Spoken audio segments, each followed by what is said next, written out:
Howdys and salutations, y'all. Thank you for the wait. Sorry about that. And sorry about the music going rogue. I thought I hit it on the playlist, and instead, apparently, I just played the one song and then it decided to do whatever the heck it wanted. And I wasn't close because as I was sitting down to start stream, I realized, wait a second, I never ate dinner, did I? So I had to go throw something together real quick. Leftovers, but they'll do. Yeah, that's my bad.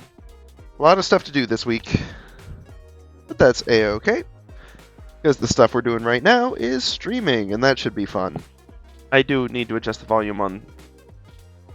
Turn down Spotify, turn it up on the overlay.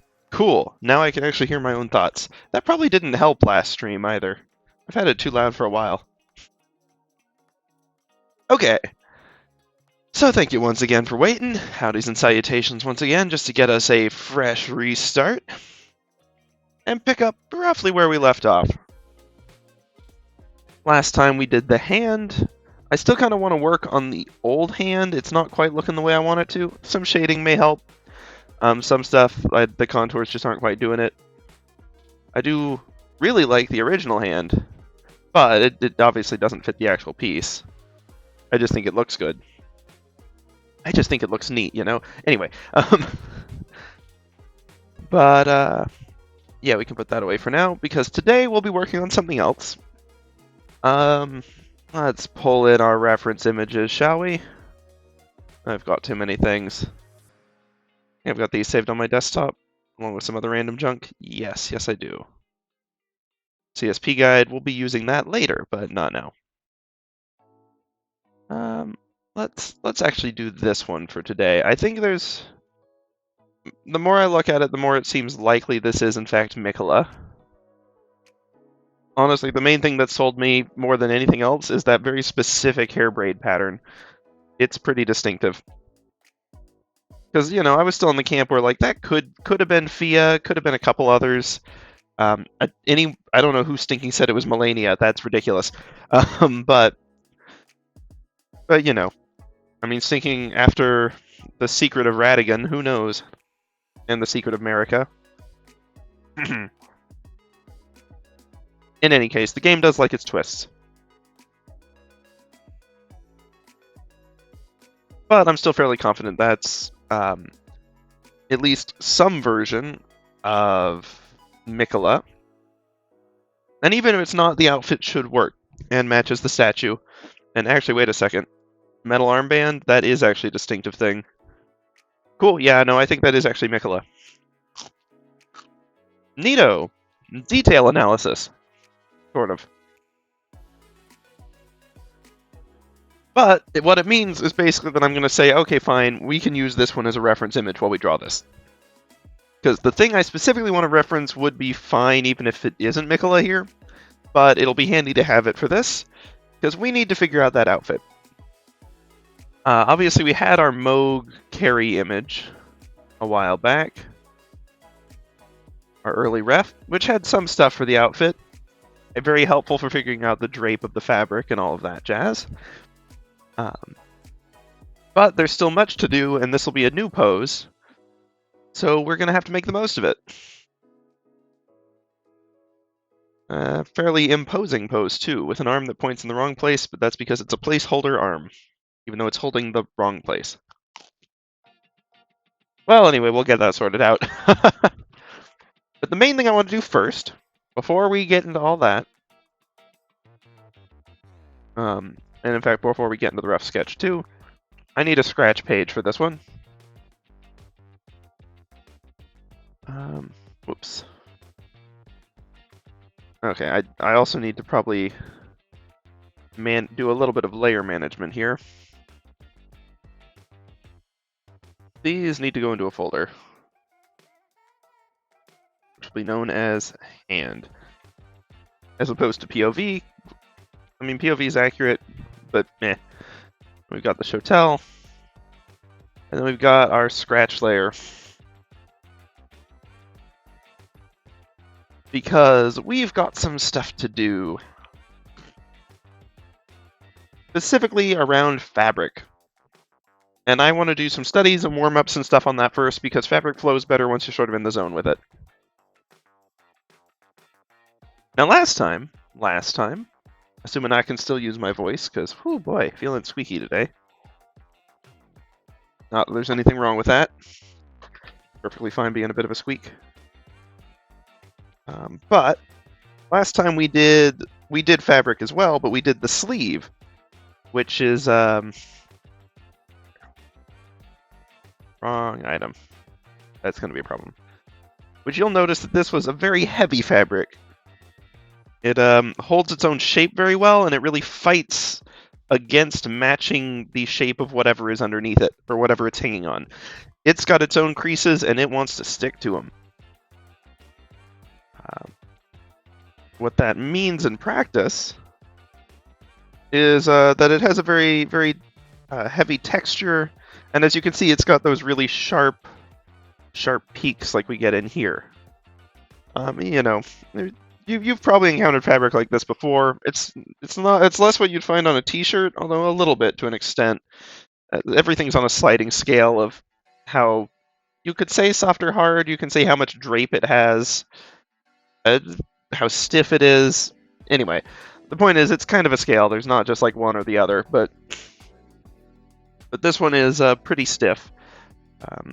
Trying to think of good day-to-day clothes that have an example, but we don't tend to like day-to-day clothes. I guess jeans, like starched jeans especially, are going to have an aggressively heavy drape. They are going to do their own thing, and they don't care. Sorry about the crunch. Like I said, I didn't eat dinner, so I'm going to try to sneak it in here. But I promise we're not making this an ASMR stream. No way. Nothing wrong with it. I'm just one of those people where it has the opposite effect, where it stresses you the heck out to hear that stuff, and so I'm not a fan. Okay, anyway, looking at this, see, still good. Yep, that's the same armband, even on the same arm. Cool. But looking at this, we see the heavy drape, the very stiff fabric. Clearly, whatever this noble's fabric was, it's either stinking filthy or it's kind of it's interesting that they use such a stiff one for noble's fabric. Well, they've been wandering for a while, so who knows? Maybe it's like English nobles, where all they had was cotton for a while until they could import other stuff. Not exactly how history went. Access to various other resources ebbed and flowed throughout time. But the point is, this is very different from what we're looking at today. Because Miquella's outfit is not that stiff. Sure, it's got a few creases in here, but that, if anything, seems like more where Mohg's hand is pushing up on it. You can see anywhere where it has its own gravity controlling it, it's very loose and very much like just gently follows the form rather than trying to define its own shape. What that means is that if a character is in motion, it's going to sort of float well behind the motion rather than staying with that. It's more like pushing against, not a liquid, but if a stiff fabric follows your arm like there's just a solid object with your arm, like just a little bit of lag time, something like this is going to be more floaty. It's going to take longer to catch up. So we're going to need to think about that with the motion that Miquella is in, especially since we've gone for a fairly active motion. And we want it to look like it's not just a pose, but like he's actually swinging up. Let's see. Okay, we're changing it to POV. I've actually clicked on it twice now because it was called hand, and I was worried even before I did that. I knew it was going to happen.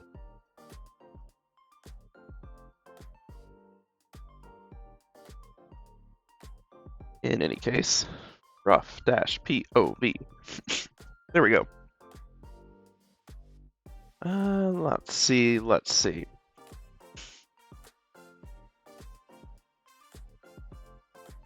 Didn't want to select all that, but thank you.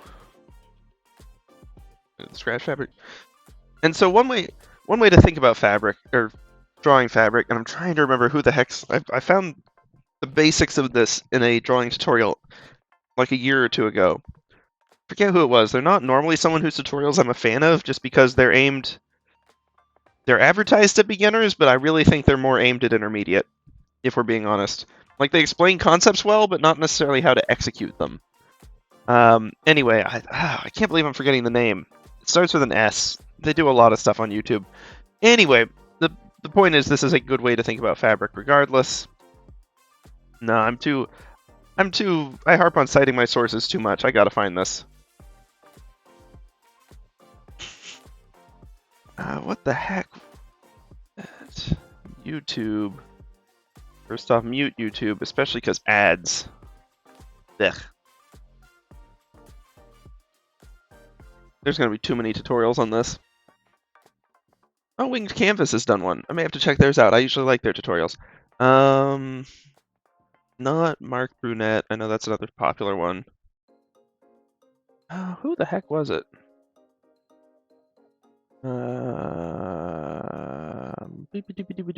Not Modern Day James. They do fun stuff. Maybe it was Modern Day James. I mean, it looks like it, but I thought it was. Well, they do a ton of stuff. It's like Centik or Senial or something. Oh, dagnabbit. Oh, booey.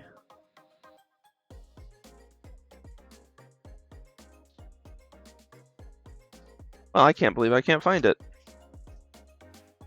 But honestly, looking at the tutorials, it looks like it may well have actually been the one of the Modern Day James ones. Like yeah, I think it was the cloth folds, junctions, and maybe armor. I may have clicked on it for the armor, but I didn't. Well, no, I don't know. Anyway, it's not like it was a unique idea of that person. It's a good way to draw fabric. But basically, fabric has tension points, and that is sort of what the fabric is hanging off of. And it's the easiest way to think about drawing fabric is to think about it from these tension points. So one way to think about it, especially with a heavy drape fabric, a really heavy one, terry cloth type stuff, would be with towels on a towel hook. So if you've just got your little towel hook going in here, we're not going to bother illustrating the whole thing, and then you've got your towel hanging off of it. An easy way is to realize that you can just, if you want to just make up fabric, you can just draw lines that all point to that one hook, and then do little curves underneath, and boom. And we could even do more. This we could even have fold in on itself a little bit more. If we wanted, I don't know. That would move this line up a little bit. It's getting more complicated than it needs to be. Let's simplify. But the point is that if you want to draw fabric hanging off of something like this, the key piece, no matter how the fabric folds in on itself, which I'm doing bad physics for the bottom lines. Let me check my own stinking notes. It has been too long since I've actually gone and done this exercise, which means that I've gotten rusty because I didn't practice. Karma, I suppose. Where did I even practice this? Which sketchbook was that? Well, no matter. The point is that when if you've got a towel, obviously you think of it like a rectangle. And when it's just perfectly balanced like this, all the lines don't point in the same place. But when you have a single point it's hanging off of, all of these edges sort of converge onto that point. So let's see. It's easy enough to just draw curves out from it. Oh yeah, there we go. There we go. I was overthinking it. Boom. We've got simple fabric hanging off of a hook. Now we can make it more complex, of course. One of the easy ways is just to add more of these folding underneath it to show that it's fanning out more. But if you're at a different angle to it, let's say that we're looking at the side, then it's sort of the same deal. It's just that you're going to draw a line. So you literally can just draw a squiggle like this. It's super easy. Just make sure the top is actually well, it doesn't even have to point at the point. We'll show what that looks like. But it needs to get bigger at each tier. And there's lots going on with the physics of fabric that I'm not going to be able to explain well, especially on a day where I'm kind of drowsy. And not for want of trying today. I just had a doctor's appointment, so I had a lot to do. But basically, I mean, I'm going to even use the straight line tool. We're going to say no tapers. We're just doing a harsh edge. Let's maybe make that a hair smaller, though. We do straight line to it. Straight line to sort of I would say the apex of this curve, but that's probably not helpful to clarify. If you remember tangents in math, this curve is basically moving in this direction above this line, and it, well, not exactly that. This direction below the line. You can see it's like curving out a little more, curving out a little more, curving out a little more. Now it's curving back in, back in, back in. Still moving to the left, and then moving to the right. You basically want this line to hit right at where the point is. Now, if the fabric's even more stiff, it may curve out or like fight that a little bit, but generally speaking, you want it to be landing on that point. And this one, part of it will be obscured, but it should still, I mean, I'm going to go ahead and just draw the line. There we go. This one's even way out here at the end of that point. This one's down here. And if it's not an even circle, it's still going to be this point, so it doesn't have to be a perfect like semicircle.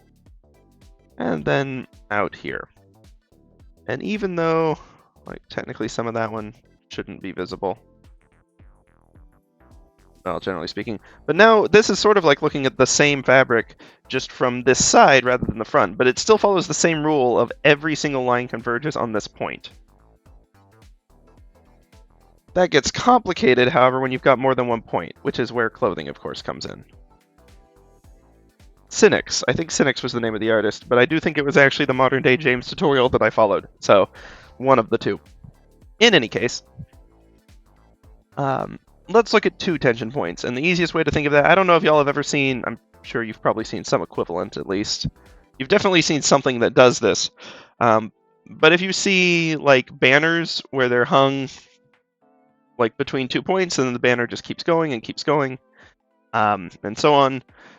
The top of the fabric is going to curve down, with the lowest point being, generally speaking, unless there's like some weight pulling on it or the fabric itself is uneven, the lowest point is going to be right between those two.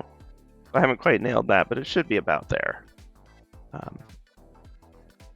And then each side is going to still follow the same premise. It's just going to be, it's basically fighting the other side. So you can almost think of it as 2 separate ones, but instead of being able to just be a straight line down and a straight line down, it's getting pulled by this side, and this side's getting pulled by that side because they're connected. So instead, these straight lines end up curving out a little bit. So we get another one here, get another one in there. Sometimes these can be pretty deep. And I believe they call these diaper folds, which is fair. It's kind of what it looks like.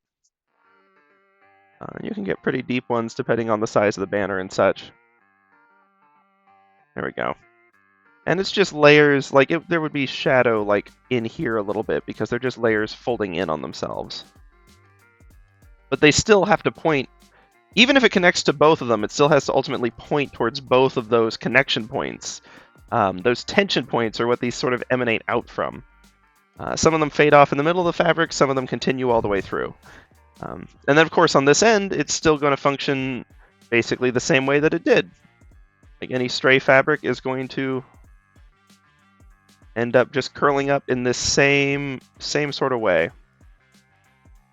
And boom, suddenly we've got something that looks very believably like a banner. And if I was drawing at a decent speed, or, you know, like not with a pencil, this could actually look fairly believably like a banner with minimal effort. That's how you deal with multiple points. The problem is, well, okay, I'm going to leave this. There's no reason to delete it. The problem is sometimes points aren't even, or at the same level, or anything like that. And so you sort of have to figure out where the weight is going to land on the tension of it. Because it's not going to be, I mean, it depends on how much fabric. Like, if you only have this much fabric, then it's going to be tense between these 2 points. Like, because it's at maximum stretch already. If you get a little more, then you're going to get sort of like a J curve. But, well, no, even then, it's still... Honestly, I think the way it works is if you draw... these 2 points, essentially there's a line.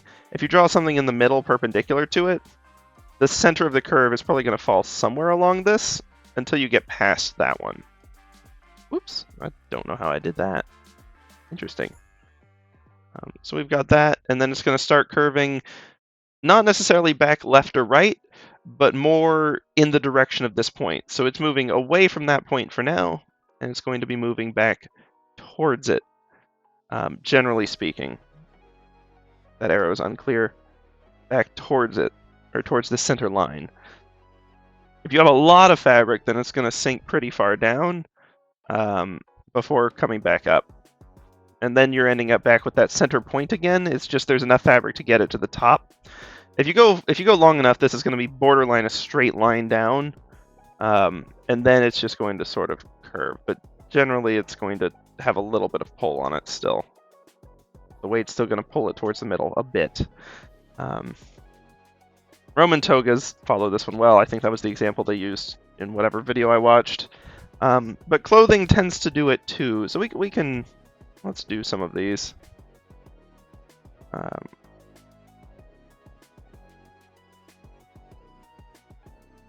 And if we have more curves, they're still getting pulled towards the center point. This, for the record, is assuming that the fabric is a rectangle and it's just hooked on these hooks.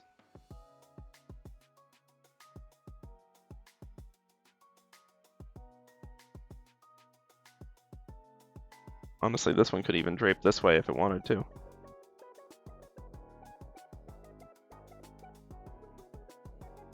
All depends on how they hooked it up. But we've clearly got a lot more fabric on this side, too.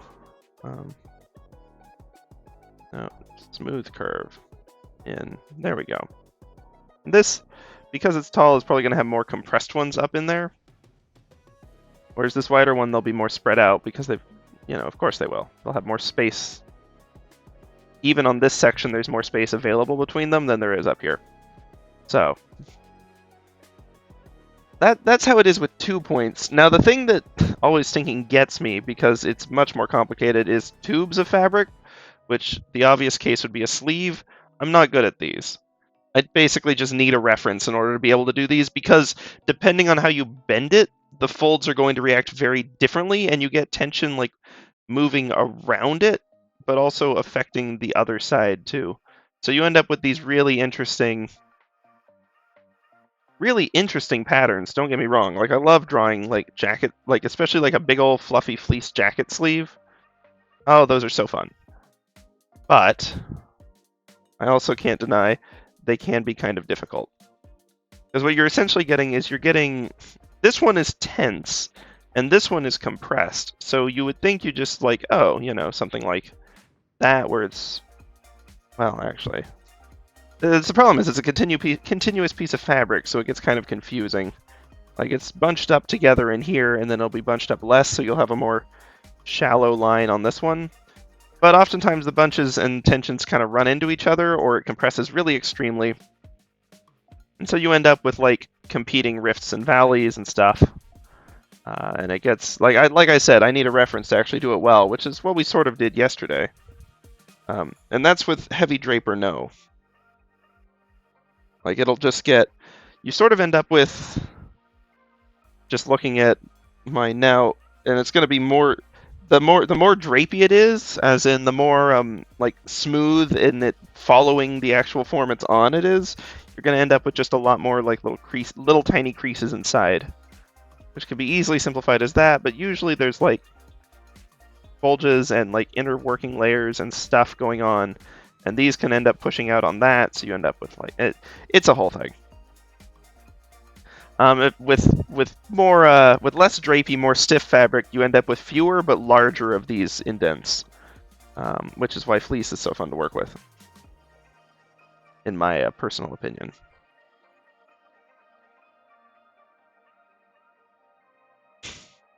But before we get to fabric and clothes, there's just one thing I do want to address with this. This is one level of stiffness of fabric, but the drapey versus not drapiness of the fabric is going to affect how it reacts to this. Like a not very drapey fabric is basically going to have fewer of these sections. Like you may, and it's probably going to have a more stiff edge on it too. Like you may get just like a little bit, and it's just going to fight you. May even get like counter wrinkles and stuff going on, but not much. A drapier fabric is going to have a ton of smaller sections and is going to just fold in on itself constantly. The longest section, like, it'll still probably be in the center. Well, I don't know. It depends on how you pin your fabric. That's the other thing, is if you take a square or a rectangle, as this clearly is, and you catch it on the point, then this will always be directly below it because the gravity is going to pull it down from this point. So this will like swing around and down on this pivot point. And so your longest curve is always going to be in the middle, and you'll probably have a point down here somewhere too. So the furthest down section will be down here. If instead you pin this little square on a side, then it gets a little nastier. Because the corners are going to, the bottom corners, like these edges are still going to want to fall together. But it means you get kind of like a tangle at the bottom. So you end up with something that's like, it's got corners and they're kind of like fighting each other a little bit. And you may not have the longest possible point in the center because it's getting bumped into by the second longest point. And so they may even like overlap on each other and fight it a lot. Drapey fabric, that's going to happen a lot more because it gets so many more folds and overlaps. And like these folds are really narrow, it's not holding itself out as wide nearly as much. Like even with all of them, they'll never be as wide if you've got the same amount of fabric. It's going to really fall on its own. It's also more likely to do like funky curves where it's like up in front of itself. At least in my experience. This is just from actually holding up fabric and testing it. But you might end up with like all the lines are still going to point towards the center, but you might end up with like a section that does this, one over here that like does this, then it kind of reaches the end. This one may like double back on itself a little bit and then like fall under behind this, so you end up with like weird creases like that. You get like an edge over here where you can actually see some of the back of it a little bit because of the way it's folded. It's a whole, like they tend to be more complicated, which is very interesting and very fun, but also means we're going to have to deal with a lot of folds. Not as defined folds, they won't affect the overall silhouette and shape nearly as much, but there's going to be a lot of them. And Miquella's outfit is going to be more like that. Which is why I'm a little bit nervous about it. Because I'm probably going to, truth be told, I'm probably going to just have to go look up some references for togas and dresses and what have you. Because it's been a little while since I've done good practice on this. But depending on the outfit, I think the one that I see the most in clothing, besides the stinking tube sleeves, although this is probably even more common, or at least the one I see the most in drapey clothing, like this, are those diaper fold types. Because if you imagine you've got like a skirt, you've got your waistband. Now it may pinch at different points, but a lot of the times the two sort of primary tension points are going to be at the hips, because it's sort of, I think it's because it's wider than it is narrow. Like, even outside of perspective it would be. Obviously in perspective, it's definitely, but even from a top view, it's still going to be, well, not quite that extreme, but I suppose it depends on the person, really. But you're going to end up with something like that. And I think that's why these, it may also just be like where the start of motion is when you're walking, like the hip joint. Anyway, obviously the different motions are going to do different things. But generally speaking, like these are sort of, you can think of these as the two tension points for this. And so in a default state, it's just going to be fairly, there might be like a little curvature to it if they're moving, like just a tad. But generally speaking, you're going to be seeing these same, like probably not a ton of the folds, but you'll be seeing these same sort of diaper folds. Maybe one crossing it if this leg is up a little bit, as we see with this one being raised. I don't know. Those aren't very good legs, but whatever. Let's do another fabric layer.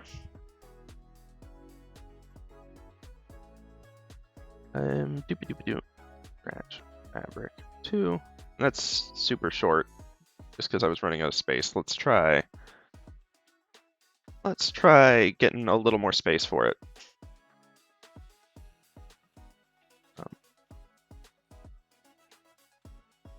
Super-doo. Not that worried about that. Not really the point of this practice and refresh. Sorry, I'm still trying to eat while I talk. Turns out that's not a thing you can really do. At least I can't. So assuming that we've got something that's very drapey, which means it's going to just sort of follow whatever it's on, you're going to end up with the same sort of tension folds just going. Especially if you end up with, like, because, you know, there's actually legs under there. So do. Let's dot those, sort of. Anyway, so that'll affect it too, but it still generally ends up with these drapes. If there's no motion. But as soon as there's motion involved, then all of that changes. And it's going to change a lot based on the shape of the fabric. But let's see.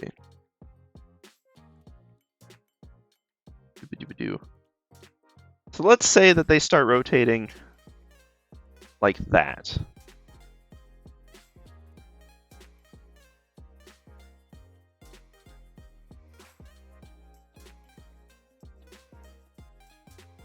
I gotta simplify my arrows. Whatever.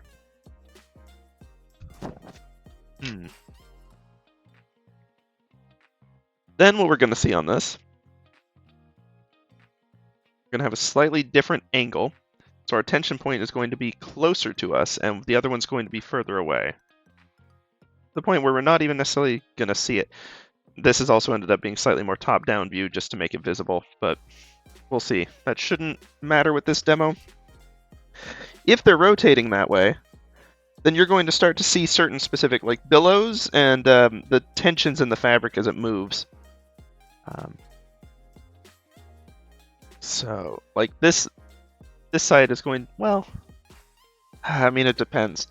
Looking at the reference, I think this side's going to billow out, and this side's going to be more in before billowing more in the other direction. So you see something like that.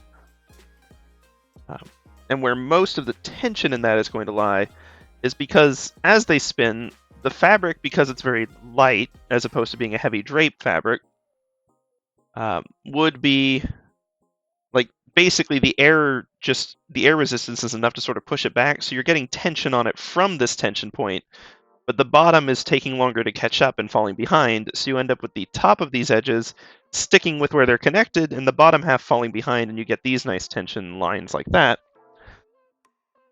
Whereas on the flip side, this one's having a similar experience over there.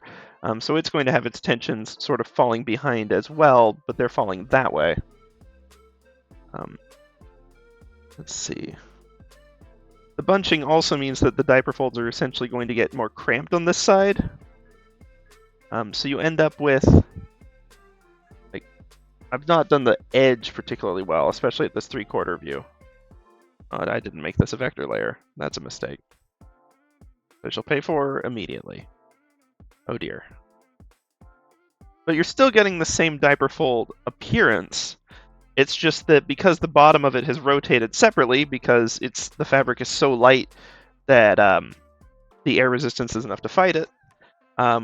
Looking at the kind of fabric that we're seeing here anyway, I mean, there's a ton of different types of fabric. Even pretty heavy ones, this will still impact it. You're just not going to get as many of the smaller lines. You're going to get fewer larger ones. Sort of like we saw on for this, and also as we talked about on sleeves a little bit, fewer, more distinct creases, because the fabric isn't going to get caught in and up on itself as much. Let's see.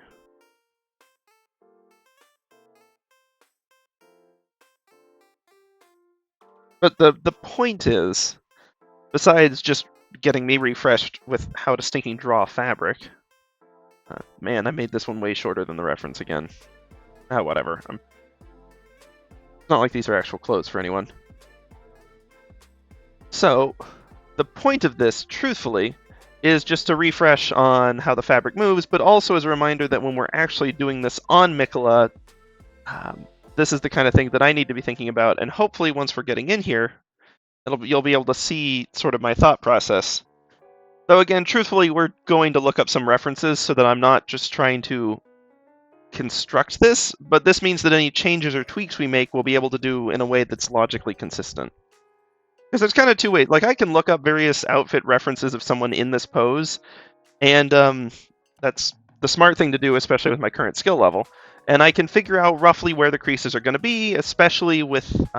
he doesn't have a belt in this one, but I think Miquella is depicted with a belt in other versions, including this new reference, which is going to be a helpful one. That may not be it. Maybe a sash. Maybe it is just like a single, and those are the creases from it bunching in the front, because they may not continue further. Interesting. Anyway, I mean, we've got one other reference we can look at. Stinking statue outfit. Belt? Belt. Okay, yep, belt. Decent belt. Interesting that it sort of wraps around in the front like that. So we're looking at a sort of... like what? Something like the actual outfit. Like the sleeves, which will have a bit of drape, but not like crazy magic wizard drape. They're still just normal sleeves. Actually got a collar at the top, which is interesting. Not a huge one, but you know, there. Just gonna sort of mirror on this side roughly. But then it looks like, I think that's just a crease. We can try seeing if it's visible more so from the side.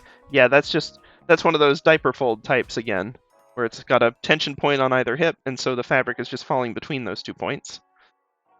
Whereas this sleeve is more like the single tension point, and you can see these are just falling out to the side, still being pulled a little bit by the other, but mostly just beholden to gravity. This especially. Even as a tube, because it's not the bend of the elbow that's affecting it, it's just the weight of gravity, it's still essentially functioning as a single tension point on the top that these are emanating from. Whereas the tube ones, you can see that we just get these creases that sort of interlock, with much fewer of them on the front where it's being stretched, and most of them on the back where it's being compressed. But the actual interactions there are interesting. And we're also the nightmare of physics engines for a very long time. To an extent, they still are. So they've gotten much better with those. Still, cloth physics, complicated to actually render. Probably easier to draw than it is to 3D model or code. Sorry about that. Okay. But then, there's not a lot of spare fabric on this. Like, it's got a small taper, but nothing crazy. The belt will obviously bring it in a little bit, which creates tension points here because the fabric is now beholden to get to that point, and then will start to arc out again. But we've also got this one layer that it doesn't look like it's actually a separate piece, but it's also not. It's not just like attached to the belt. I'm fairly confident. It's like they've got a cut for the leg, but the leg cut is somewhere underneath, and they've got more fabric that comes out this way. I'd need to see the other side of the statue to be able to gauge that better. Dagnab, we don't have Miquella references. Ugh, it's very hard to work with this character sometimes. And it's fine. That's why we're doing it. It'll be an interesting challenge, but there's fewer refs for Miquella themselves. I don't know. Whoops. Said that. Let's see. It looks like this is a sort of sash that's not sash, but I think. Oh, that's not a seam, is it? That's just part of the decorative. Nope, that's the same one, I think. Hardly better. And I don't want to go back to the statue, it's really hard to get to. There's a boss that stands in front of it, but it's not a boss in that area, so it just respawns. Okay, yeah, no, it's not a seam. There's not, like... How is that working? Is it affixed to the belt? Is there actually a very faint seam here? Is that what we're seeing? But they didn't actually like render that with physics. You can see we've got our fun little curves here again, from a different angle, looking from down, but same physics. Once you see those sort of like the three, I'm sure there's more, but those three fabric types of like single point, and then multi-point, diaper-foldy types, which oftentimes have the single point ones off to the side, depending. And then the stinking tubes. I don't like the tubes. And that's most of clothes, to my chagrin. But once you see those three types of wrinkles with fabric, you'll start seeing them everywhere.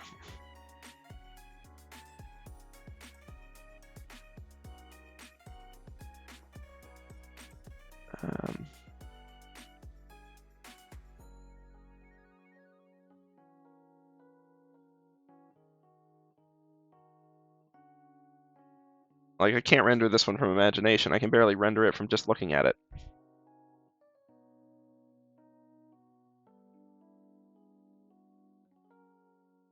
Anyway, but yeah, bad example here, but these you'll see everywhere.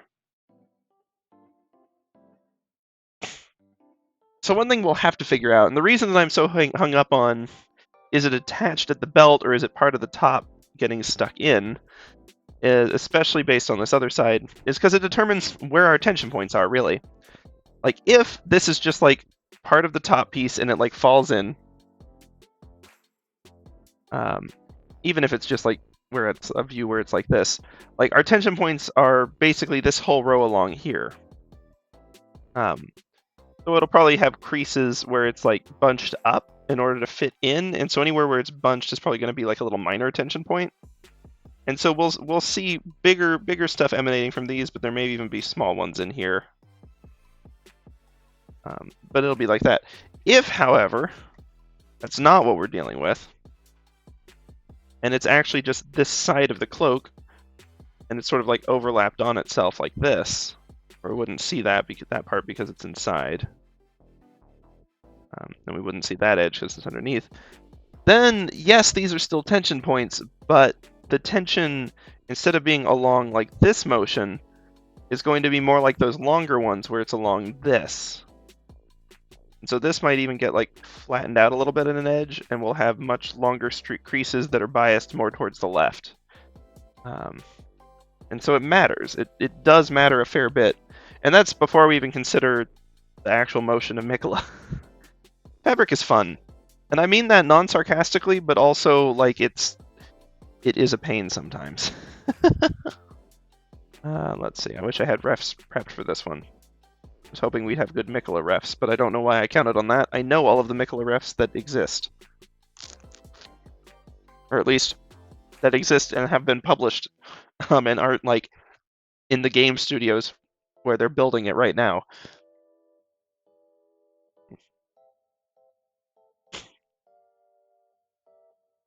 Okay. We don't need POV rough right now. We've got our fabric practice.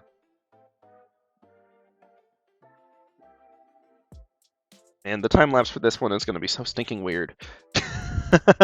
Pause, everything vanishes. Look, fabric. If it works at all, which hopefully it will. I'll put that away for now because the arm's in the wrong place. Placeholder arm, holding the wrong place. So from this outfit and pose, we can still figure out some stuff about how the tension's going to go. Let's see. Let's do a very rough fabric brainstorming, I'm even going to call it. So, because this is before we think about the pose and motion, just pure stop, or we do think about the pose, but before we think about the motion, assuming that he was just standing here stock still, we've got our tension point on the hips, that one's sort of on the other side, and we've got a belt. That's going to go through those tension points because it's defining, well, typically, that's typically where they end up getting worn, but it also is going to define much more distinctly where the tension points are. If you've got your belt, like, I don't know, you've messed up horribly and you've tied your legs together or something, you would end up with like a really big bunch of fabric here, or possibly like something like this. Like it, especially if it's tailored and the fabric actually like fits to your waist, then it's going to bunch up there. I shouldn't have done this on a normal layer either. Oh well. And if you do your belt too high, you're going to get bunches here where it goes to the waist and then so on. Anyway, that depends on how tight, like how well fitted the fabric is to you, for the record. Like, if you've got tailored fabric where it actually does come in at the waist, then it's more likely to bunch up if you've got another tension point in the wrong place, because the waist is really tight, and so it's going to be the tension. It's going to actually make its own tension point more strongly. If you've got like a really loose thing and then you just like belt it up, the belt's going to be the only tension point. And that's probably the case here. That said, we may still get it bagging a little bit, depending on, because it doesn't have its own shape so much, and because the belt is inherently holding it in place. You even see like these creases, it bags out a little bit because we're forcing a wider piece of fabric. Like if you think about a shirt as being a fabric tube that you fit your body in, sure, we close off one end a little bit and then put a neck hole in it and some arms, but generally speaking, a shirt is like a narrow tube like this. If you try to crush one end of it into a belt, which is smaller, then the top end is still wide, but the bottom now is narrow, and so you've got a bunch of like creases because you're trying to put the same amount of fabric into smaller space, and so that's why you're getting all this bunching. I mean, theoretically, if you really felt like it, I'm sure you could pull all those bunches around so you just had one really big, horrible crease in the back and you were done with it. But I don't know that that's recommended. Because it'd be a real nasty crease. Yeah. Okay. This is why I use vector layers. Looking at this reference as we've got it, I mean, we'd be expecting to see whatever this is. I'm going to operate on the assumption that, and stinking, neither assumption makes any stinking sense. I'm not entirely sure. I'm going to operate on the assumption based on, I think I saw somewhere, that it's just like one piece that comes down. It's real. Okay, anyway.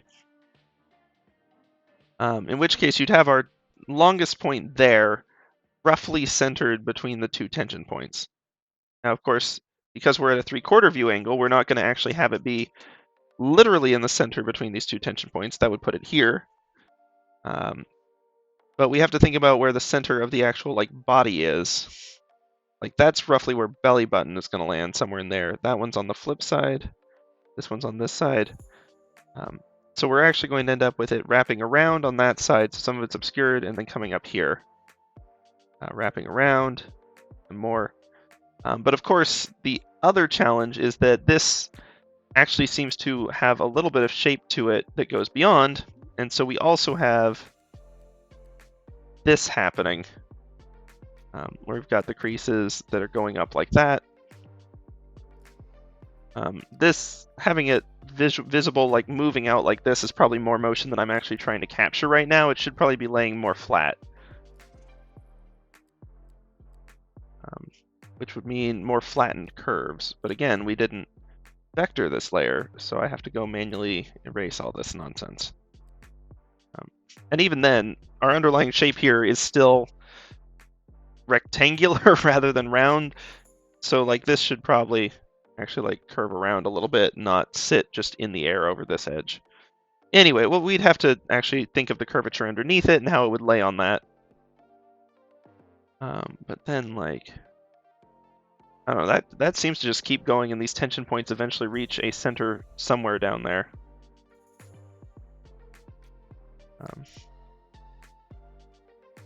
It's something like that. And so you can see it looks like a natural fabric shape, and we've got these folds. We can even look at the front. I suspect it's going to be a bit different. Yeah, it's interesting. So it's biasing it more towards the actual like creases. Oh, because they've got it billowing out more in front, and so the like tension points where it's actually going under the belt are more here. So then you end up with more but the crease is more pointing towards that. A lot of different ways fabric can go. Like this is what I was talking about with observing versus constructing. Like we can look at this and I can just try to recreate it at like face value. But A, I don't think we'd really understand it fully if we did that, and B, we're at the wrong angle, so it would look awkward as all get out. I can also try to construct from scratch, where I'm just like, okay, it's this type of outfit. Let's put tension points and think about what that kind of outfit's going to look like, which is roughly what we did there. Yeah, anyway. Or we can try to do the hybrid method, which is what we ought to do, which is a mix of observing and constructing to fill in the gaps. So we can observe this. Obviously, we can't see the far side, and we can't necessarily see the correct angle that we want to be looking at it from, although it's somewhat close even if the pose is different, which is also going to affect some things, of course, because bending forward compresses the front even more, which is going to increase wrinkling and bagging up here. Ay. But we need to do the hybrid where we observe how it's reacting here, because that's going to be more accurate than me trying to just say, oh, it's low drape, therefore big curves, or high drape, small curves, medium, or whatever. We can actually look at how the fabric moves, which is useful. It can also tell us the shape of it a little better and stuff like that. But then we'll need to construct to fill in the gaps where the angle is wrong, or where we can't see different stuff. That layer, and then the problem is this is pant leg. Well, I mean, it's not pant leg, it's actually toga, but that still means, generally speaking, tube fabric. I don't like the tube fabric. So I'm going to probably rely more heavily on observation for this one, both of stinking, like, actual pants and such, but also of what we see in these images. This one's unfortunately pixely. I used to have a better quality one. I don't know where I put it. I'm lost in a grain field somewhere. Ah! Nope. Where the heck are we? Wow, we were so zoomed in. Okay. But we can get an idea from these creases here, the way it's creasing at the back of the leg. Lots of small creases, and then these long ones that drift down. So it's definitely like a drapier, like lighter weight fabric. We can get a similar vibe from the Moog illustration.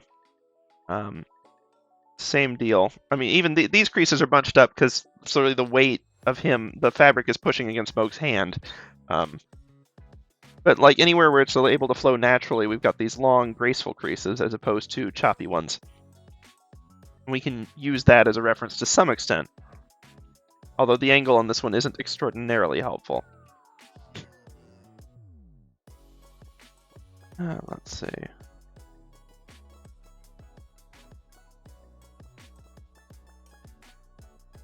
Looking back at this, I've zoomed in too far, but not nearly as much too far this time.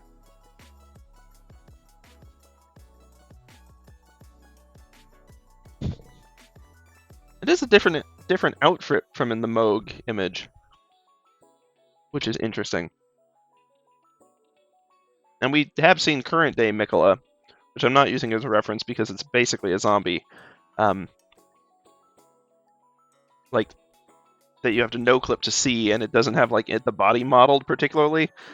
I mean, it does to an extent, but it's not really a helpful reference for past Miquella so much as current Miquella. And this is, I don't know, presumably Dream Miquella or something. I was thinking Elden Ring. It's fun, but its lore is such a confused mishmash. Oh well. Oh, it's 9 o'clock already. And while I do think this has been worthwhile, I also will acknowledge we haven't done much. Sorry for any crunches. The one thing I have done is eat pizza. And also practice fabric a little. So, we will pause for just a few minutes.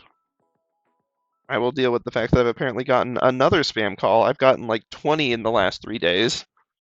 I don't know what list my number got on, or if they just random rolled and I got unlucky, but real obnoxious. So we'll take a few moments, drink some water, stand up, stretch, use the restroom if you need to, and then we will be back.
Howdys and salutations there. Thank y'all for waiting.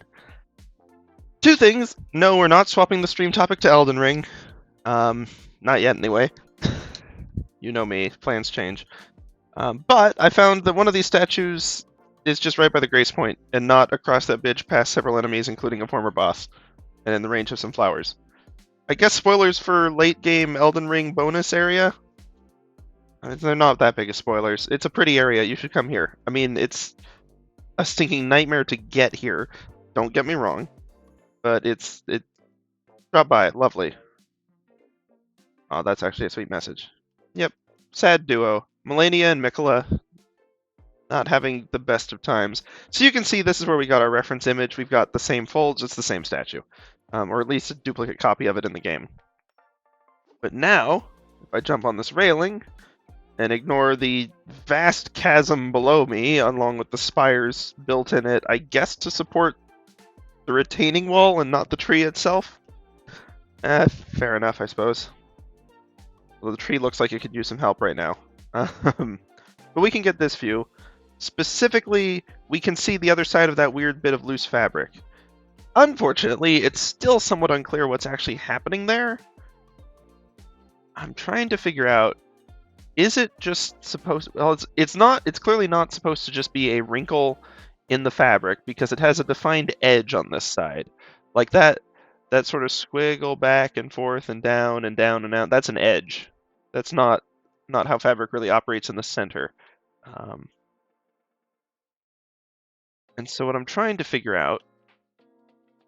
Can I get on Torrent here? I cannot, because this is a legacy dungeon. Can I get on that tree branch? Ho ho ho ho ho! This game. Dang it, weird angle. Can I get further up the tree branch? I'm gonna die. Oh, this is not good. But can we get the angle? That's a tree. Wow, I am shocked this has collision. Well, I bet you this isn't a view a lot of people have of this. And we can sort of see it. It looks like, best as I can tell, I mean, it's either attached to the belt or it's something that does, in fact, come down from further up. Can I... That... Holy cow, game. This doesn't seem stable at all. No, the leaves, why? Okay, hold on. First off, screenshot, because why am I here? Why did it let me do this? Okay, dang it. I guess we weren't going to get any further than that. I'm not getting those runes back, am I? Ah, well. I mean, I've beaten the game already. Not that big a loss. Anyway, using the smarter approach... Oh yeah, I forget that that's actually a stinking path. Did I even go down it? We'll deal with that in a second. Art first. Jump up on this thing to get a little extra height. Ah, duh!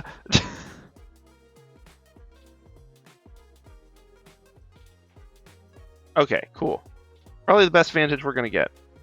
It has a defined edge on this side too, is my point. It doesn't look like it comes down from above. Like, there's no edge on the upper part of the fabric. So either... Like, it's a... there's kind of two things. Either it's attached to the belt, and it's like a neato sash thing or whatever. Which, neato, very neato. I'm gonna die for trying this, but I'm gonna go poke my head down there and try to grab that item while we're stinking here. And then there's one other tourist destination to check. Oh, well, I don't want to deal with all of stinking that. There's probably death inside that room too, and I don't need those runes. Whatever. Death? Angry, fiery death? Okay, I'm stealing this. Not worth. Oh, good. The ash is here. Decisions maybe. What's that? I fell out of the tree again.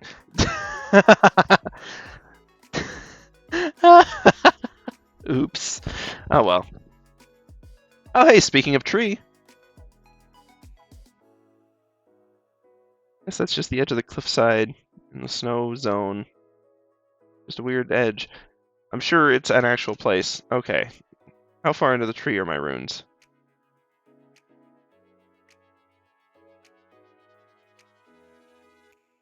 Oh, well, I mean, I lost the other ones anyway, so they're just buried somewhere down there. Well, anyway, let's look at the other statue real quick whilst we're here. The promenade. A boss fight that probably would have been more fun without my spirit summon, I'll admit. By the way, isn't this area just stinking gorgeous? Like, they went above and beyond for a bonus zone. Is that fabric there on this statue? Because it's different. It's younger. Seems to be both of them younger. Not actually sure which is which. Anyway, he's cool. By the way, just fabric examples here. His hand is functioning as a tension point, you can see. And so the little bit of fabric in the hand, we've got the normal single tension point, we've got the swirl and so on, or the swerves, as you'd expect. And it's clearly very, like, it's got a lot of small curves, so we can tell that this is a loose fabric, even though it's stone, and even though it's a 3D digital image of a stone statue of fabric. But then you can also see the curve where, like, between the hand where it sort of swoops down and then goes back up onto the wrist. It's got, right at the curve, it's got those diaper fold types along it. But then it sort of is actually functioning as independent single tension points where that comes to a T, and so it flows down more, which is interesting. It's almost like the entire, like that little tight diaper curve, I hate that word for it, but it's descriptive, is functioning as a tension point for these larger sections, because the swerves continue larger down there. And then you've got the same diaper folds along the arm and so on. Anyway, where's they sneaking? Yeah, anyway. What we need is to figure out which... I've tried, it won't let me back there. I really wanted to softlock myself in order to get an art picture, but they won't let me do it. This looks similar and poses similar to the statue we saw out there. And is not a bad face ref. And might be Miquella? Oh, come on. And it doesn't appear to have that loose bit of fabric. Well, or does it? This one just straight up doesn't. We can tell the one on the right does not have that same thing.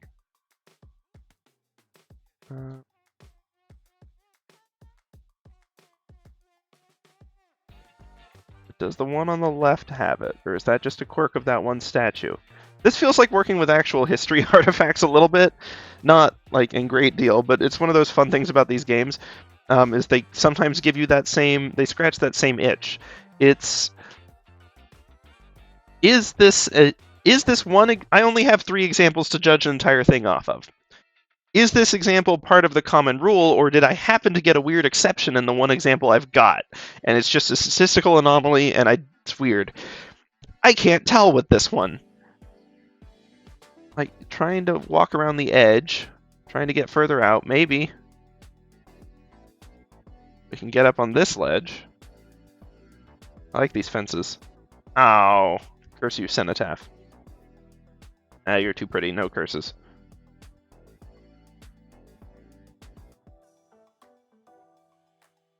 Yeah, it just ain't gonna tell me. Okay, fine. And this is the only instance of this statue, unfortunately. Unless someone's no-clipped or, like, gotten it out of bounds, I'm not gonna have any useful info on that. But we can look at the fabric on the back.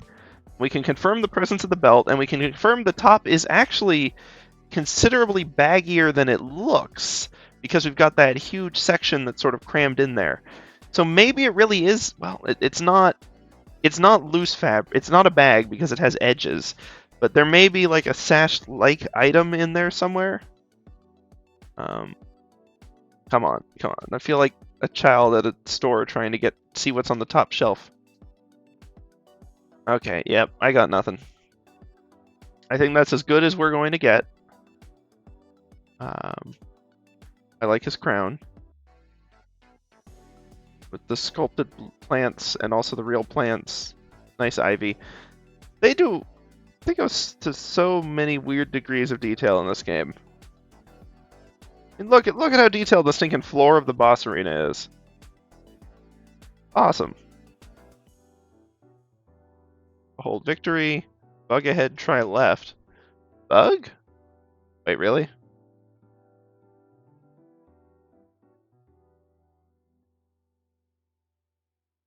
Perhaps I've scared it off and it's down here. Or I already got it earlier. Haven't the foggiest. Arrested this one. Will I? I promise I'm not going to get distracted and just play Elden Ring the rest of the stream. Which way is left? I mean, this appears to be facing that way. Try left. Oh, thank you. Forget your name. I wouldn't put it in the boss arena. I mean, they might. They've done weirder. Is it up here? Good fortune. Seek victory. Oh, hey, it's two of these statues at different angles. They've mirrored it. Perhaps we can get a better view, but the problem is the view we want is hidden on both of them. Yeah. You think? Good luck. Okay. Real quick, because we stumbled upon these, that is good fortune. Which are a little... I mean, we can see the other one from just about every angle, though. And it's just the same issue. Like, that's not bagginess. That's clearly a scrap of loose fabric of some sort that is there for some reason. Let me on the fence. Ah! Fence! Okay, fine. I think we're going to have to concede it there. I'm going to go back to my resting spot. By the way, the map of this game is huge. I remember when everyone thought that this was the whole game, and they would have probably been satisfied with that. Well, not satisfied, but it would have been a big game. Or it would have been a normal-sized game. Limgrave is big and nice and well-designed. The rest, is usually at least some of those things. Yes, hello. Hello. Yes, I'm going to sit down and log off. As is tradition. I've retired to a shack in the middle of nowhere. Goodbye, Olivine. I forgot that was going to pop us right to my Steam page. Cool. Anyway, back to the art. Now that we've done a little bit of Elden Ring sightseeing once again, it's always useful for those references, to be fair. Let's, how's about we actually jump in here and get back to the whole drawing thing as opposed to the finding references thing. What it does tell me is that appears to be... I'm going to go off of this assumption until we have any other data, which we won't because we don't. But given that statues are the least detailed and most common source of information we have on Miquella's appearance, and once again, like this one, it wouldn't be visible as expected, and the Stinking Moog one was early game art, but it also doesn't even have the belt. Maybe it does. I don't think so. That doesn't make sense with the rest of these physics. It does have the armband, which I don't think is part of the outfit, even though this is just straight up a different outfit. Because it's got this, it's got no sleeves. That doesn't match. Okay, I mean we're still not 100% certain this even is Stinking Miquella.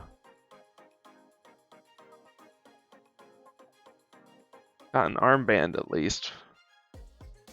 And then we've got the statues.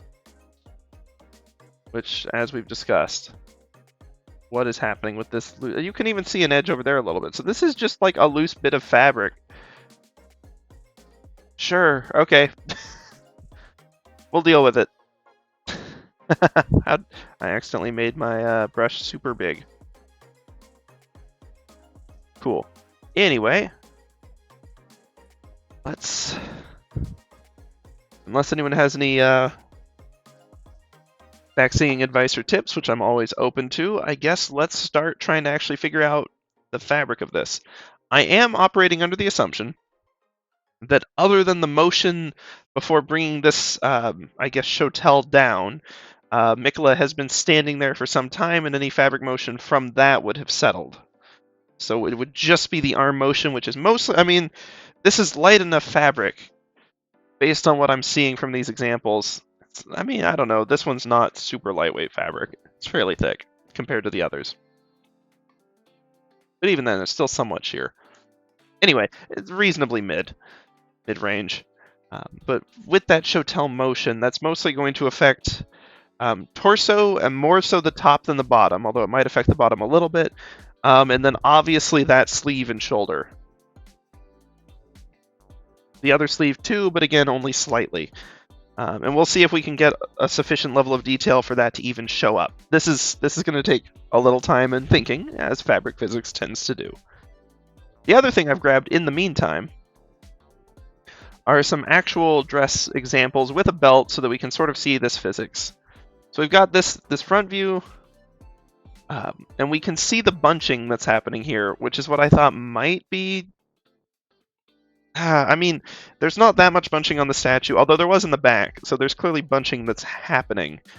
We might have some of that in here or on this side, and a little bit in the front. It's interesting the direction of the bunching because it's fairly consistent down below, almost as if it's like this outfit actually does have a seam in it there, and that these are all draping from individually, but possibly not.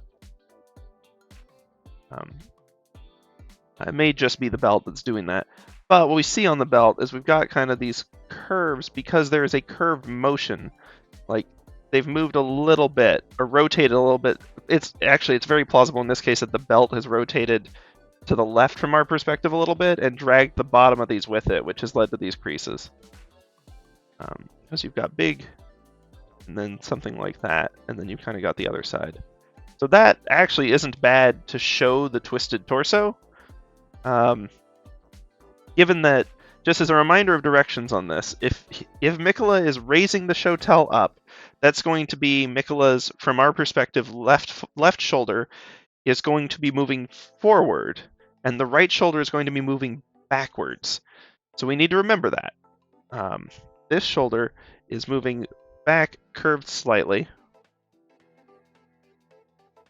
This shoulder is moving forwards and somewhat upwards noticeably. That's going to affect where the fabric is pulling.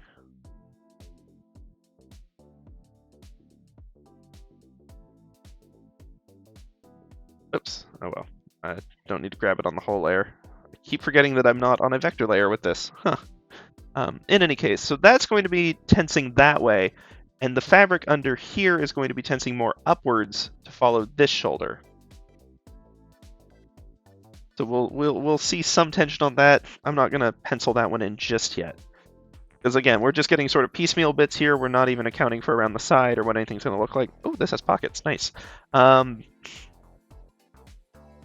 But yeah, so that's the sort of thing that we want to consider. And this is one of those things where the reference image helps, because I wouldn't have considered the motion, what that would do to... I probably wouldn't have even correctly considered like the creases in here and how they'd be affecting... like how they would affect things, but I definitely would have considered how the motion of rotation would have affected those. Not unless I'd done a lot more practice.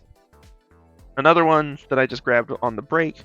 This one doesn't have much of any creasing. It's a more heavyweight fabric, but just as an example of like the softer edges, which especially might be useful for this lower part because we can get broad shapes in here and get kind of the taper to... The reason that this would be worth including at all, even though most of it's not visible, is because we've still got this pose we want to show through even with the fabric details. It's a really easy mistake, both with, to an extent, shape language, but also more specifically like the overall silhouette, is to lose the details of poses when you're adding, or not even the details, but to lose the majority of the pose when you're adding details, because it ends up getting buried. And so either you needed to exaggerate it more so that it would survive through the detail, or you needed to make sure the details themselves followed and accentuated the fact that, or what the pose is. And what I mean by the pose here is we looked at a lot of examples that were not very dynamic, or they were dynamic in the wrong way. It took us a long time to get to this pose of Miquella, both the actual arm pose and the relative angle to us. So we want to keep that. And one of the biggest things that's not immediately obvious but is important for this is the contrast between this side being mostly vertical and this side being curved in. It keeps things much more dynamic, even if the pose itself isn't that much, because of the angle we're seeing Miquella at, it's going to look more that way. So it's better, what we don't want to do is to get like, okay, the fabric sort of bags and it does that, and like maybe it comes into there and then we get it out. Like, yeah, that's still at the angle, but it's losing some of the angle, especially if we end up like really bagging this and then like having it out, then that ends up being pretty smoothed out through just plausible over detailing. So we'd want to make sure that if we're exaggerating this, we still follow normal fabric physics to the extent possible. We also make sure that we're accentuating this part out, this part in, and this part out as well, so that we're keeping or even exaggerating the angle we have on this side. Whereas this one, I actually wouldn't want too much bagging here, because then we're getting weird angles and lumps on this side that we don't want. Even if the overall is still straight, the details would be obscuring the smoothness of that edge. Now, I can talk a big talk, that doesn't mean I can execute on this well, just as a heads up. This is still a learning to draw stream, essentially. I am like probably intermediate skill at this point, and low intermediate at that, upper beginner, low intermediate. The idea is to learn along with you guys, so backseating is of course welcome, but also not required. I'm not your teacher, you're not getting graded on participation. But in the meantime, I think it's beneficial to see sort of the figuring out and the learning as we go, rather than just seeing final expertise, because this, especially as we get through the stream archives and we have more and more of these, you'll be able to see progress and what steps were taken to improve things tangibly, rather than just seeing current beginner skill and then final expert skill, and then having the question marks of how did you get from A to B. Of course, the long story short is you get from A to B with practice and research. And probably more practice than research. But it's still helpful to know where to aim and see how other people do it, and I think it's worth having. That's why I love those webcomics where they start posting the comic like way, way before they've mastered art, because they got a story to tell, and so you can see the art grow over the years of the webcomic and improve. Great example for that is Gunnar Craig Court, which starts out looking cool. Don't get me wrong, it's not like amateur art. But it is... You can see the style evolve and the skill of the artist improve over time, which is really neat. There's other comics where you can see a run, and they've got a consistent art style throughout the whole 15-year run of the comic, and I don't know how the heck they do that. But oftentimes that's people who have already got a well-defined art style, and so even if they're changing it in their own practice, they're still able to keep it consistent in the comic universe, which is interesting. Let's see.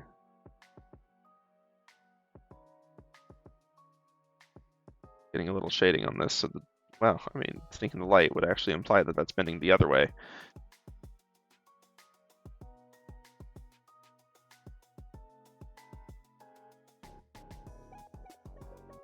I shouldn't spend this much time tweaking an arrow, but I'm going to spend this much time tweaking an arrow because arrows like this are my notes.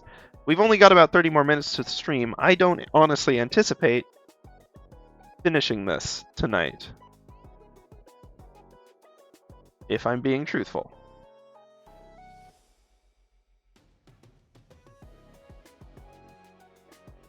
I want this to be pointing towards us, not away from us.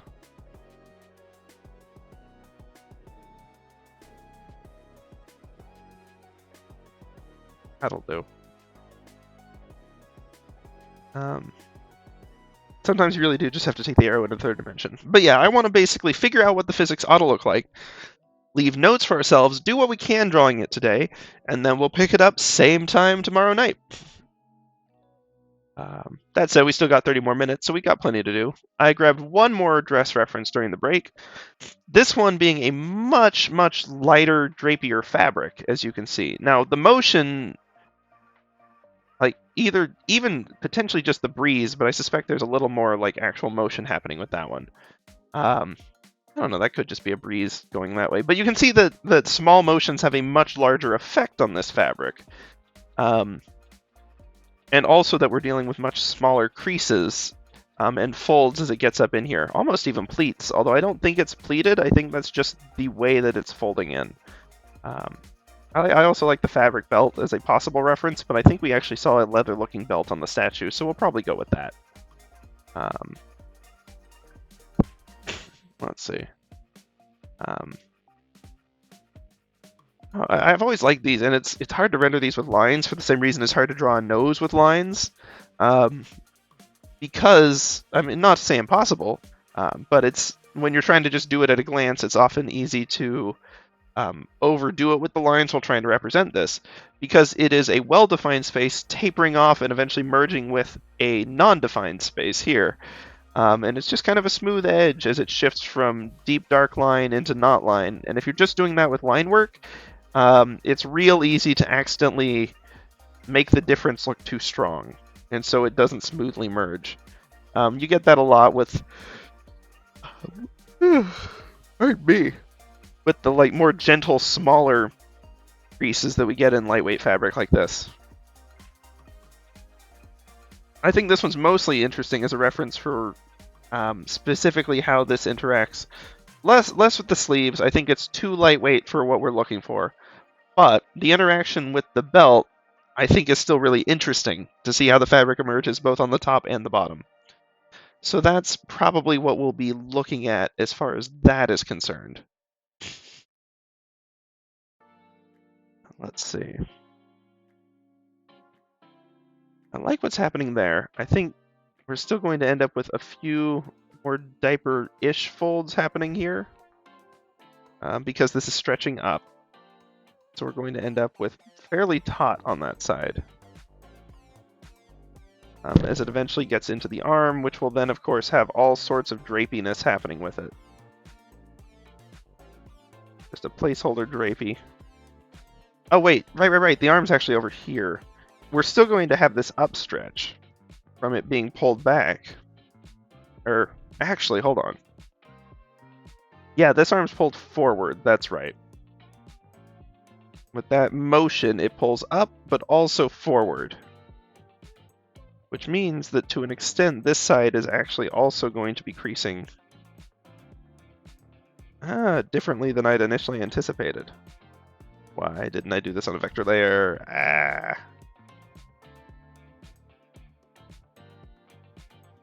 Gotta think through the motions. Okay.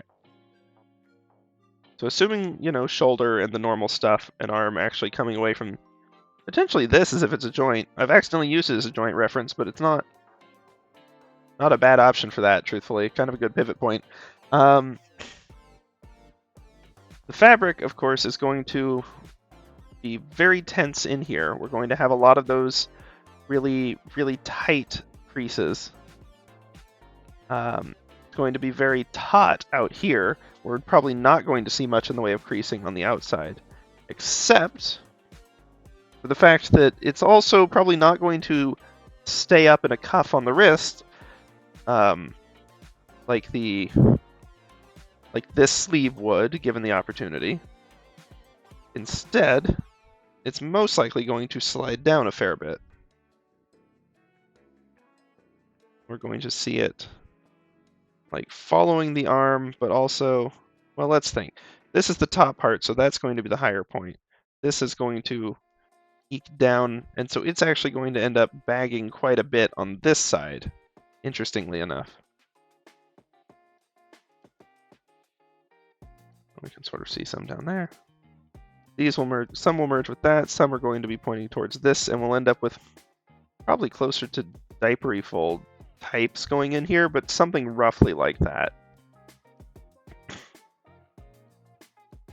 Once again, that's going to take a little more actual refining. I'm just trying to sort of figure out where this is going to land. I mean, we don't even have an arm in this yet that would cause it to fit that, so we'll need to figure those proportions out, of course. But then this kind of merges here, so we're going to get tension there from it pulling from around the back. Sorry, from around the back.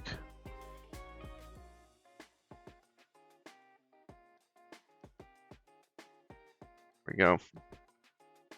We'll have more tension coming into this crease here. Probably some coming down from here, because this is still an upward motion. In fact, generally speaking, the twist is in that direction, so we may even have a central one like this. We'll see. Pulling towards that arm. Let's see, moving this up is also going to cause some amount of baggy fabric on the top, especially around here. We've established that this outfit has a collar of sorts that looks more stiff than the rest of it, so that's going to be something for the fabric to bag up against. And this side, once again, I should have actually drawn out human proportions first, but this is mostly trying to get the flow of the fabric. Some of these may even merge with that. Okay. And this is all, again, this is mostly a mix of observation and constructed fabrics, or things like we talked about earlier. It's not just for fabric that's all true. Okay, if this one's moving back, then we're going to see actually a little bit of bagging down here, but I'm going to minimize it. I'm trying to get it more in an inner line because, again, we don't want to jeopardize this angle. I like the tension we get from these. I like these from the observation. I actually definitely want to hold on to that sort of, like, the deep creases happening here. We'll have to think about what that does to the underside. Even knowing that this could just be a separate piece of fabric on top of it, I do still think that we're probably going to have to adjust it a little bit. And then, let's see, again, we could exaggerate it a little bit, and if Miquella had just walked up here, then that might be more justifiable because it would still be billowing behind. Still, I think it's mostly going... Well, honestly, it never hurts to exaggerate the pose. And most of these twists are affecting the top, not so much the bottom. And yeah, you twist your hips a little bit with this, but this is more of a stoic moment, or solemn, perhaps. So I think we're going to go with more typical folds for this fabric. Coming out like this. Y'all thought when we were distracted with Elden Ring that we wouldn't get to any of this. And we wouldn't do any fabric folding. I was afraid of that anyway. So this is going to pull into this armpit. I am not sure what the tension at this particular joint is going to be. I know that this is, generally speaking, going to be sliding down in this direction, but most of it's out of frame, so I'll have to think about how exactly these are interconnecting here. Because this shoulder's still pulling back, so this fabric is still going to get pulled. I may just need to look at some more direct, like, shoulder back fabric stuff from a different angle than this reference has. This one might have it. But this one doesn't really have much in the way of creases, so not much we can tell there. And this one's a front view, so it'll have the creases because the shoulders are back, but we can't see them, especially not with the hair. So we will have to... I mean, we can try to rely on the actual references we have. I don't think they're going to help much. Like, this one's our best shot, and it doesn't even have sleeves. So I'll probably have to look at, like, actual fabric creases, get something drapey that I can wear and test and see how that looks with a longer sleeve, and we'll see. And some of this is, of course, also going to be obscured by the hair, which we haven't even gotten into yet, because Miquella's got braids for days. But I will say, I think in terms of outlining the fabric motion, that is not bad. It's consistent and coherent, and more importantly, it fits within the overall shape language of the piece. Some of this is going to get obscured. That's fine. Now there is a lot of detail there. We'll have to try to avoid too much conflict between stuff happening there. But the other thing that means, I've been considering redoing the sort of, not really a loincloth, but kind of that, and we may need to redo the edge a little bit. But I'm going to focus less priority on it now that I see how much is obscured. We can mainly focus on just the little bits that are visible. And of course, belt details. Well, I'll be honest, this is further than I expected to get today. And as much as I'd love to jump into the next thing, I don't think 15 minutes is going to be enough time to do it super well. So I'm actually going to wrap it up here, I think, for the night. We'll pick up same time tomorrow, and we'll either do more detail on the fabric, actually starting to get decent line work on it, and stuff, or we may focus on the arms, because our current placeholder arm is usable, but not perfect. And I do... While the fabric was something I had been dreading, there is one thing I'm dreading more, which means we probably ought to do it, because saving it for last is not a good idea. Saving it for Tuesday may be a good idea. Probably not, though. We may do some more fabric refinement. Wow, that really has added a lot of... just a lot to this. Cool, I'm actually quite happy with where we've gotten, even just with that today. We'll have to adjust it, of course. But that's... And this sleeve obviously needs some more stuff happening. Not necessarily more stuff happening, but we've got a lot of detail happening in that area, so we're going to have to be careful about our composition to not have that be overly detailed, or else it's going to draw the eye too much. Same risk with the sleeve. Once we're getting into the final line work, we're gonna play with line weights, and then once we get into the shadows, we're gonna play with light and dark to make sure that we're getting emphasis in the right places. Because this basic line work, there's just a lot of detail happening everywhere. That's a-okay. So next time, getting back to the thing that I was dreading, not meant to be a cliffhanger, it just might accidentally be one because I don't finish thoughts. Two things. It's not Niall. We've got Niall in the corner. We'll probably readjust his size and angle a little bit, but it's Niall. He's fine. Honestly, he's going to be so background, we could probably render him with 4 lines. Just as light reflections off of his armor. It wouldn't even be that hard. Because he's really not the focal point. He's just there almost as an Easter egg, if I'm honest. But we'll think about that next time. The thing that I'm truly dreading, not the hair, that should actually be easier because of the braids. They give us defined edges to work with, and braids are not that hard to draw. I mean, they're hard to draw looking decently freehand, but we actually do have good references for the braids for Miquella, unlike most of the rest of him.